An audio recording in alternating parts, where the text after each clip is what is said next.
राज्यात उन्हाचा चटका चांगलाच वाढलाय।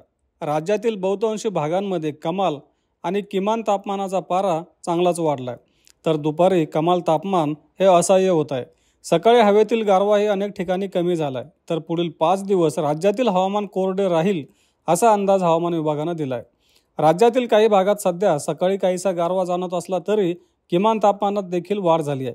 सरासरी किमान आणि कमाल तापमानाचा पारा चांगलाच वाढलाय, तर कर्नाटक आणि उत्तर आंध्र प्रदेशात चक्राकार वाऱ्याची स्थिती आहे। पश्चिम राजस्थान पासून आग्नेय मध्य प्रदेशपर्यंत हवेचा कमी दाबाचा पट्टा तयार झाला आहे। मराठवाडा आणि पूर्व विदर्भात ढगाळ हवामानाची स्थिती कायम आहे। उन्हाचा चटका वाढल्यानं झळा आणि उकाडा तापदायक ठरत असल्यानं घामटा निघतोय। सोमवारी दुपारपर्यंतच्या 24 तासात सोलापूर येथे राज्यातील उच्चांकी 39.2 अंश सेल्सिअस तापमानाची नोंद झाली आहे। हे राज्यातील उच्चांकी तापमान होते, पण सोलापूर येथील तापमानात कालच्या तुलनेत आज काही प्रमाणात घट झाली होती। विदर्भात कमाल तापमान 38 अंशाच्या पुढे, तर राज्यातील अनेक ठिकाणी तापमान 35 अंशाच्या वर गेलंय।